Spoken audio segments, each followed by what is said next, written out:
Hello भाइयों, नमस्कार। आप सभी का स्वागत है रोजगार 100% में। और आपकी ज्योग्राफी चल रही है और लास्ट क्लास में हमने जो बात की थी आपके लिए वो हमने अरावली और विंध्याचल और सतपुड़ा पर्वत की थी। आज बात करेंगे हम भारत के महत्वपूर्ण पठारों की। भारत के महत्वपूर्ण पठारों की जो भारत के महत्वपूर्ण पठार हैं, आज हम उन पर चर्चा करेंगे। और इससे जब आगे आएंगे हम तो इससे आगे बात करेंगे हम पूर्वी घाट और पश्चिमी घाट पर्वत की और कुछ महत्वपूर्ण जो पहाड़ियां हैं रह गई हैं उन पहाड़ियों की। फिर हम सीधा प्रवाह तंत्र पर चले जाएंगे। इतना ही है इसमें। और आप एक बार इनके नोट्स बनाएंगे अच्छे से, फिर आपको बार बार किताब भी पढ़ने की आवश्यकता नहीं रहेगी। और एक बात बता देते हैं आपको, नोट्स जब आप बनाएं तो नोट्सों में नीचे पेज पर थोड़ी सी जगह बचाए रखें, जिससे कि ऐसा नहीं है कि सब कुछ हम ही पढ़ा दें। तो कुछ बातें ऐसी हैं जो रह भी जाती हैं, तो जब आप कोई प्रैक्टिस सेट करें या कोई पीछे का पेपर लगाएं, यदि आपको कुछ पॉइंट इन टॉपिकों से जुड़ा हुआ मिले तो आप उस पॉइंटों को तुरंत वहाँ पर नोट कर लें। ठीक है, ऐसे आप नोट्स बनाएंगे। तो आज बात करेंगे हम भारत के महत्वपूर्ण पठारों की। तो आइए शुरुआत करते हैं। ये जो लोकेशन आप देख रहे हैं, पहले मैं आपको एक बार इनकी लोकेशन बता देता हूँ और आप इसकी एक लिस्ट बना लेना। यहीं से मैंने सब पूरा इसी में मेंशन कर दिया है। तो ये वाला जो पठार है ये है मालवा का पठार। मालवा का पठार हम आपको पढ़ा चुके हैं और हमने बताया था कि इसका जो विस्तार है राजस्थान में और मध्य प्रदेश में लिखवाया था। तब थोड़ा सा इसका विस्तार गुजरात में भी है, उसको मेंशन कर लेना आप। तो मालवा का जो पठार है सर्वाधिक है एमपी में, फिर राजस्थान और फिर थोड़ा सा इसका विस्तार गुजरात में भी मिलता है। तो मालवा पठार आप पढ़ चुके हैं, लोकेशन आपको पता ही है। यहाँ पर अरावली है और यहाँ पर विंध्याचल था। ठीक है, अब बात करते हैं इसकी। तो भांडेर की पहाड़ी भी पढ़ी है आपने। तो भांडेर का पहाड़ पूरी तरह से कहाँ है? एमपी में। भांडेर पठार, ये सभी जो आपको ये जो गोल गोल दिखाई दे रहे हैं, ये पूरा जो लोकेशन है ये सब पठार हैं। तो आप लिखना चाहो लिख लेना, ये महत्वपूर्ण पठार, ये भारत के महत्वपूर्ण पठारों का टॉपिक है। तो मालवा का पठार मध्य प्रदेश, राजस्थान और गुजरात में है। भांडेर का पठार केवल मध्य प्रदेश में है। इसके बाद बात करते हैं हम इस वाले की। तो जो पूरा आपको गोला दिखाई दे रहा है ये पूरा कहलाता है छोटा नागपुर का पठार। ये पूरा कहलाता है छोटा नागपुर का पठार। अब ध्यान से देखेंगे आप कि ये जो नदी है ये नदी है दामोदर नदी। कौन सी नदी है ये? दामोदर नदी। दामोदर नदी इस छोटा नागपुर पठार के बिल्कुल बीचों बीच से गुजर रही है। तो इसको दो बराबर भागों में ये बांट देती है। इसके उत्तर वाले भाग को कहते हैं हम हजारीबाग का पठार और इसकी जो दक्षिण वाला भाग है इसको कहते हैं हम रांची का पठार। ठीक है, दोनों ही छोटा नागपुर पठार के हिस्से हैं। ऊपर वाला हजारीबाग का पठार और नीचे वाला रांची का पठार। तो तीनों कहाँ मिलेंगे आपको? ये झारखंड में मिलेंगे। तीनों कहाँ मिलेंगे आपको? ये झारखंड में। सवाल पूछेगा आपसे कि हजारीबाग का पठार किस राज्य में है? झारखंड में। छोटा नागपुर का पठार किस राज्य में है? झारखंड में। रांची का पठार किस राज्य में है? झारखंड में। तो जो छोटा नागपुर पठार है ये खनिजों की दृष्टि से बहुत ही महत्वपूर्ण है। इसमें बहुत ढेर सारे खनिज तत्व पाए जाते हैं, इसलिए इसको भारत का रूर प्रदेश कहते हैं। भारत का रूर प्रदेश। रूर प्रदेश क्या है? भारत का रूर प्रदेश कहते हैं। इसका मतलब ये तुलना हो रही है किसी से तुलना हो रही है। तो हम इसकी तुलना किससे कर रहे हैं? रूर प्रदेश से। रूर प्रदेश कहाँ पर है? जर्मनी में। आप कहीं नोट्स में मेंशन कर लेना, रूर प्रदेश जर्मनी में है। और जर्मनी का जो सर्वाधिक जो खनिज मिलते हैं जर्मनी के, वो रूर प्रदेश में ही मिलते हैं, इसलिए इसकी तुलना रूर प्रदेश से की गई है। रूर प्रदेश बेसिकली रूर नदी और राइन नदी के बीच में है जर्मनी में, जो खनिजों की दृष्टि से समृद्ध है, उसी से इसकी तुलना की गई है। तो जर्मनी में है रूर प्रदेश जो रूर नदी और राइन नदी के बीच में है। तो छोटा नागपुर पठार को हम भारत का रूर प्रदेश कहते हैं, इसीलिए क्योंकि इसमें खनिज तत्व बहुत ज़्यादा पाए जाते हैं। दामोदर नदी इसको 2 बराबर भागों में बांट देती है और इसके बिल्कुल बीचों बीच से भ्रंश घाटी में बहती है अपनी में, और इसके उत्तरी भाग को हम हजारीबाग का पठार कहते हैं और इसके दक्षिणी भाग को हम रांची का पठार कहते हैं। तीनों ही झारखंड में है। ठीक है, आगे बढ़ते हैं। ये आपको दिखाई दे रहा है, ये है शिलांग का पठार। किसका? शिलांग का पठार। इसको मेघालय का पठार भी कहते हैं।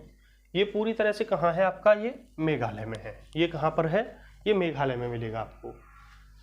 मैंने आपको 3 चोटियाँ पढ़ाई थी मेघालय में, सॉरी 3 पहाड़ियाँ, गारो, खासी, जयंतिया। गारो, खासी, जयंतिया। तो गारो, खासी, जो बीच वाली खासी है, इस पर मैंने बताया था कि जो शिलांग है मेघालय की राजधानी, वो बीच वाली पहाड़ी पर इस पर स्थित है और इसी पर विश्व का सबसे वर्षा प्राप्त करने वाला जो स्थान है मौनिसराम या चेरापूंजी, वो भी इसी पर स्थित है। लेकिन इस पठार की या इन तीनों पहाड़ियों की एक चोटी है नॉकरेक। तो सवाल बनता है कभी कभी कि मेघालय पठार की सबसे ऊंची चोटी कौन सी है? तो वो है नॉकरेक चोटी, जो गारो पहाड़ी पर है, जो गारो पहाड़ी पर है। ठीक है, तो शिलांग का पठार मेघालय में है और नॉकरेक इसकी सबसे ऊंची चोटी है जो गारो पहाड़ी पर है। आइए आगे आते हैं नीचे। नीचे ये जो दिखाई दे रहा है, ये है तुम्हारा क्योंझर का पठार। क्योंझर का पठार उड़ीसा में है। इसमें कोई ऐसा विशेष बात नहीं है, बस सीधा आएगा क्योंझर का पठार किस राज्य में है? तो उड़ीसा में। ये लिस्ट बना लेना आप। ठीक है, इसके बाद बात करते हैं, ये वाला जो पूरा आपको जो गोला दिखाई दे रहा है, इसको कहते हैं हम दंडकारण्य पठार। इसको कहते हैं हम दंडकारण्य पठार। इसका जो इसी दंडकारण्य पठार का जो दक्षिणी हिस्सा है, ये जो दक्षिणी हिस्सा है, इसको कहते हैं हम बस्तर का पठार। ये दंडकारण्य का दक्षिणी हिस्सा है ये। तो दंडकारण्य का पठार का जो दक्षिणी हिस्सा है पठारी, उसको कहते हैं हम बस्तर का पठार। और दोनों कहाँ मिलेंगे आपको? छत्तीसगढ़ में। दोनों कहाँ मिलेंगे आपको? छत्तीसगढ़ में मिलेंगे। बस्तर का जो पठार है, यहाँ आप एक बात याद रखेंगे कि पूरे भारत में जो टिन है, पूरे भारत में जो टिन होता है, वो केवल बस्तर के पठार में मिलता है। तो टिन जब बस्तर के पठार में मिलेगा तो टिन का सर्वाधिक उत्पादक राज्य कौन सा हो जाएगा? छत्तीसगढ़। एकमात्र है जहां टिन मिलेगा, बस छत्तीसगढ़ में ही पूरे भारत में टिन मिलता है और दूसरी जगह नहीं मिलेगा। और छत्तीसगढ़ में भी कहाँ मिलेगा? बस्तर के पठार में। बस्तर के पठार में। आइए आगे बात करते हैं। इसकी साइड में ये जो दिखाई दे रहा है, ये तेलंगाना का पठार है और ये तेलंगाना में है। बस इतना ही याद रखना है इसका। ये दक्कन का पठार है, ये महाराष्ट्र में है। ये थोड़ा बड़ा भी है, लेकिन इसका जो महत्वपूर्ण जो हिस्सा है वो महाराष्ट्र में है। इसके राज्य नहीं याद रखेंगे, केवल महाराष्ट्र ध्यान रखना आप, क्योंकि ये कई राज्यों में बिखरा हुआ है। आगे बात करते हैं इसकी। ये रॉयल सीमा का पठार है आंध्र प्रदेश में। बस इतना ही याद रखना है इसमें। रॉयल सीमा का पठार किस राज्य में है? आंध्र प्रदेश में। आगे बात करते हैं इसकी। ये है तुम्हारा पूरा जो गोला है, ये है तुम्हारा बेंगलुरु का पठार। इसके दक्षिणी हिस्से को, छोटा सा इसके दक्षिणी हिस्से को हम मैसूर के पठार के नाम से जानते हैं। मैसूर के पठार के नाम से जानते हैं। तो ये कहाँ मिलेंगे आपको? कर्नाटक में। तो आप लिस्ट कैसे तैयार करेंगे? एक तरफ डालेंगे पठार और एक तरफ डालेंगे राज्य। तो मैंने लिख दिया मालवा पठार, तो पठारों में लिख दो मालवा पठार। राज्य में लिखेंगे आप MP, राजस्थान, गुजरात। उसके बाद भांडेर पठार MP। उसके बाद छोटा नागपुर पठार झारखंड, हजारीबाग पठार झारखंड, रांची पठार झारखंड, शिलांग पठार मेघालय, क्योंझर पठार उड़ीसा, फिर दंडकारण्य पठार छत्तीसगढ़, बस्तर का पठार छत्तीसगढ़, तेलंगाना पठार तेलंगाना, रॉयल सीमा पठार आंध्र प्रदेश, मैसूर का पठार कर्नाटक, बेंगलुरु पठार कर्नाटक और दक्कन का पठार महाराष्ट्र। ये लिस्ट आप तैयार कर लेंगे और ये आपको याद होने चाहिए। थोड़ा ये लोकेशन भी आप ध्यान रखेंगे। इसी तरह ये फिक्स नहीं है, थोड़ा एक आध इंच इधर उधर हो सकता है, ठीक है, लेकिन ये लोकेशन ऐसी ही है। लेकिन आप ध्यान रखेंगे कि हाँ शिलांग पठार यहाँ है तो यहाँ है, उड़ीसा में यहाँ पर क्योंझर पठार है, झारखंड में यहाँ पर छोटा नागपुर पठार है। छोटा नागपुर पठार के उत्तरी हिस्से को कहते हैं हम हजारीबाग पठार और इसी के दक्षिणी हिस्से को कहते हैं हम रांची पठार। ठीक है, आइए इनकी कुछ महत्वपूर्ण जो बातें हैं इधर लिखी हुई इन पर बात कर लेते हैं। जैसे छोटा नागपुर पठार, छोटा नागपुर पठार का जो विस्तार है वो झारखंड और इसका कुछ हिस्सा थोड़ा सा इसका यहाँ, इसका बात करेंगे, इसकी और इसकी नहीं, इसका कुछ हिस्सा थोड़ा सा पश्चिम बंगाल में भी है, कुछ बस थोड़ा सा है। इसका जो छोटा नागपुर जो पठार है इससे दामोदर नदी और स्वर्ण रेखा नदी का उद्गम होता है, इससे दामोदर नदी और स्वर्ण रेखा नदी का उद्गम होता है। तो दामोदर नदी बिल्कुल इसके बीचों बीच से बहती है और इसको दो भागों में विभाजित कर देती है। लिखा नहीं कहीं, आप नोट्स में मेंशन कर लेना कि दामोदर नदी का उद्गम छोटा नागपुर पठार से होता है, जो छोटा नागपुर पठार को दो बराबर भागों में बांट देती है। इसके उत्तरी भाग को हजारीबाग का पठार और इसके दक्षिणी भाग को रांची का पठार कहते हैं। ठीक है, ये मेंशन कर लेना। और खनिजों की दृष्टि से ये महत्वपूर्ण है, इसलिए इसको भारत का रूर प्रदेश कहते हैं। ठीक है, तो छोटा नागपुर का पठार जो है वो खनिजों की दृष्टि से बेसिकली बहुत ही ज़्यादा महत्वपूर्ण है, इसीलिए इसको भारत का रूर प्रदेश कहते हैं। और आप एक हेडिंग डालिए छोटी सी, ये सब तो आप लिख ही लेंगे, एक हेडिंग डालिए छोटी सी, रूर प्रदेश डैश करके उसमें लिख लेना आप। रूर प्रदेश जर्मनी में एक क्षेत्र है जो खनिजों की दृष्टि से बहुत ही महत्वपूर्ण है और रूर प्रदेश राइन नदी और रूर नदी के बीच में स्थित है। ठीक है, इतनी बात आप लिख लेंगे। उसके बाद बस इतना ही है इसमें। तो छोटा नागपुर पठार हो गया। और रांची का जो पठार है ये समप्राय मैदान कहलाता है। जो रांची का जो पठार है ये वाला, ये एक मैदान की तरह है, यहाँ पर थोड़ा फसल भी हो जाती हैं। तो इस पॉइंट को ध्यान रखेंगे कि समप्राय मैदान किसे कहते हैं, तो रांची के पठार को। या समप्राय मैदान का उदाहरण कौन सा है, तो रांची का पठार। ठीक है, और स्वर्ण रेखा नदी के किनारे आपकी रांची है। अब ध्यान रखेंगे कि छोटा नागपुर का जो पठार है उससे दामोदर नदी और स्वर्ण रेखा नदी का उद्गम होता है। ठीक है, और स्वर्ण रेखा नदी के किनारे रांची जो झारखंड की राजधानी है वो स्वर्ण रेखा नदी के किनारे है। और रांची का पठार समप्राय मैदान का उदाहरण है। और शिलोंग पठार की सबसे ऊंची चोटी नौकरेक है जो गारो पहाड़ी पर है। ये बता ही दिया था अभी कि शिलोंग पठार की सबसे ऊंची चोटी नौकरेक है जो गारो पहाड़ी पर है। खासी पहाड़ी पर इसकी राजधानी शिलोंग और विश्व का सर्वाधिक वर्षा प्राप्त करने वाला स्थान मौनसराम या चेरापूंजी इसी पर स्थित है, बीच वाली पर। ठीक है, खासी पहाड़ी पर गारो, खासी, जयंतिया, तीन है इसी। आगे है बस्तर का पठार। बस्तर का पठार एकमात्र भारत का ऐसा स्थान है जहाँ से टिन मिलता है। तो बस्तर का पठार एकमात्र ऐसा स्थान है जहाँ से टिन मिलता है। ठीक है, एक बार आप ये स्क्रीनशॉट ले लीजिए या नोट्स बना लीजिए। मैं और इसमें एक दो बातें हैं जिनको आपको समझाना है। ठीक है, आइए आगे बढ़ते हैं। और ऐसे ही आप समझते हुए अपने जीएस को धीमे धीमे आगे बढ़ाएंगे और कल के लिए कुछ नहीं छोड़ेंगे। आप डेली इसको याद करेंगे जिससे कि आपको आगे बढ़ने में आसानी हो। जब चीज़ें हमें याद होने लगती हैं तो हमें वो विषय अच्छा लगता है। जैसे कुछ लोग होते हैं कि जीएस से दूर भागते हैं, जीएस समझ में नहीं आ रहा। कोई भी विषय हो, मैं ये नहीं कह रहा कि जीएस ही हो, कोई भी विषय हो, जब हम उस विषय को अपने मन से पढ़ते हैं, हम दिमाग में ये बिठा लेते हैं कि हाँ हमें ये पढ़ना है और ये एग्ज़ाम में आना है, तो वो ऑटोमेटिक हमें अच्छी लगने लगेगी और हम अपने आप ही सोच लेंगे कि नहीं मैं ये कल कर लूँगा, ये परसों कर लूँगा, तो फिर वो विषय बोरिंग हो जाएगी, फिर आपको वो बिल्कुल भी अच्छी नहीं लगेगी। फिर वो एक ऐसा लगेगा कि ये दिन रोज बोझ है, ये बढ़ता जा रहा है। और जब आप इसमें इंटरेस्ट लेंगे, इंटरेस्ट लीजिए, सोचिए ये बात कि अच्छा बस्तर का पठार है, छत्तीसगढ़ में मिलता है, इसके दक्षिणी हिस्से को, ये जो बस्तर का पठार है छत्तीसगढ़ में मिलता है, ये दंडकारण्य पठार का दक्षिणी हिस्सा है। एकमात्र ऐसा स्थान जहाँ पूरे भारत में टिन मिलता है। सोचिए इस बात को, आप सोचेंगे आपको अच्छा लगेगा, ये याद होगा। ऐसे ही सब चीज़ याद होती हैं।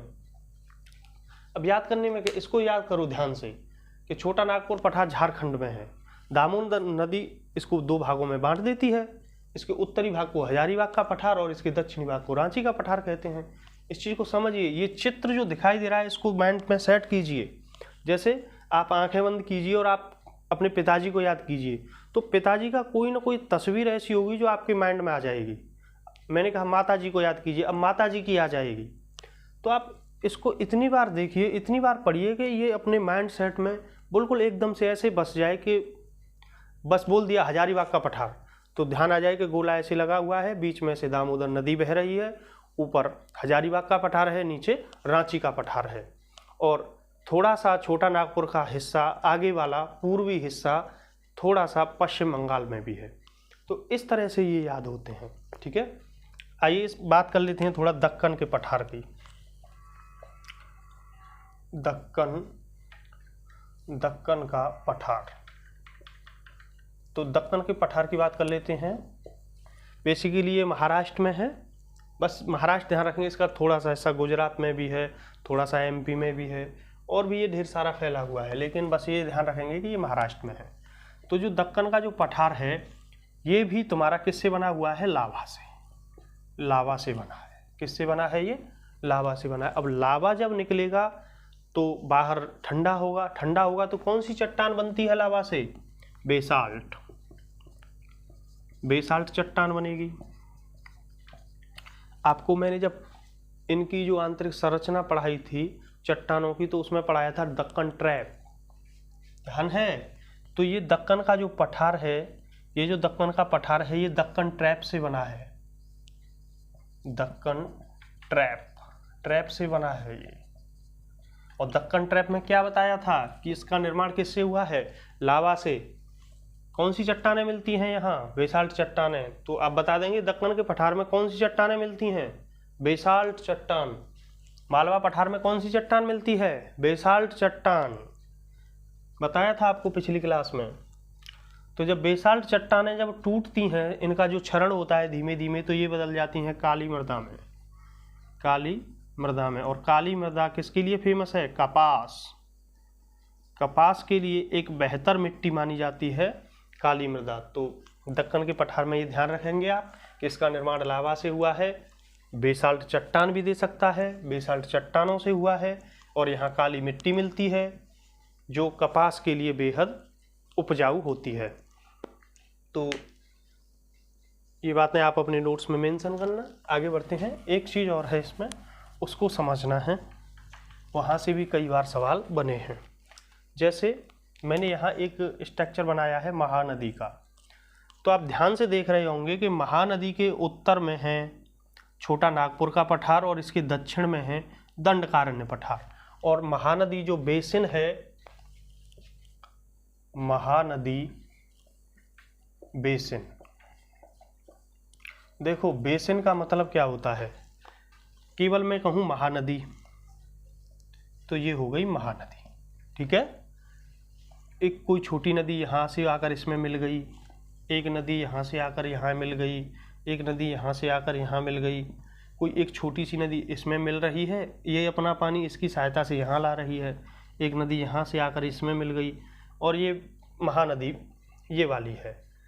तो इसकी जो सहायक नदियाँ हैं, इसकी जो सहायक नदियाँ हैं, ये कितना क्षेत्र कवर कर रही हैं? ढेर सारा क्षेत्र कवर कर रही हैं। ये पूरा क्षेत्र कहलाता है बेसिन। और जिस मुख्य नदी जो होती है, जैसे मुख्य नदी कौन सी है? महानदी। तो मुख्य नदी जो होती है उसी के नाम पर इसको हम जानते हैं, ये कहलाएगी फिर महानदी बेसिन। अब मान लो कि ये गंगा हो, गंगा में भी नदियाँ मिल रही हों, तो फिर कौन सी कहलाएगी? ये गंगा नदी बेसिन। यमुना हो तो यमुना नदी बेसिन, ठीक है? तो ये कौन सी है? महानदी।